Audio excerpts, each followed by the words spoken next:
சாப்பிட்டோம்ல, நாங்க கஷ்டப்பட்டு பிடிக்கிற மரளி கிழங்குடைய அடிப்பாக இதுதான். இது நம்ம சாப்பிடலாம். சாப்பிட்டோம்னா இது கொஞ்சம் மாவு மாதிரி இருக்கும். இது சாப்பிட்றதுக்கு நல்லாவும் இருக்கும். இது சாப்பிட்டு நீண்ட நாள் உயிர் வாழலாம். இது பாத்தீங்கன்னாக்கா ஃபுல்லா protein, vitamin A, D, C.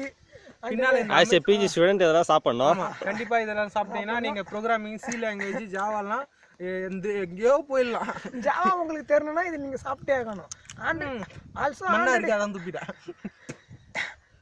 இதோட டேஸ்ட் எப்படி இருக்குதுன்னா, குடிக்க வச்ச தயிர் கூட லெமன் ஜூஸ் கலந்து சாப்பிட்டா எப்படி கேவலமா இருக்குமோ அவ்வளவு சூப்பரா இருக்கு. அதை விட நல்லா இருக்கு.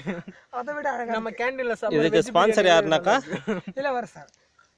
இதை சாப்பிட்டுதான் நாங்க 7 நாள் உயிர் வாழணும்னு எங்க தலையத்துல எழுதி இருக்கு. அதனால நாங்க இப்ப சாப்பிட்டு காலேஜ் ஃபுட்டை விட இது நல்லாவே இருக்கு. இது வந்து ஃபுல் நேச்சுரல் ஃபுட்டு. என்னையும் கலப்படம் எதுவுமே இல்லை. இது தெரியுது இல்ல, இந்த வெள்ளையா இதுதான் நம்ம சாப்பிடலாம். ஏன் பாருங்க, இதுல நீர் சத்தும் நிறைய இருக்கு. ஃபுல்லா மாசம் இருக்குது. ஓகே, இந்த வீடியோவை நீங்க பாக்குறாங்க, தயவு செய்து செத்துற கூடாது. போதும்.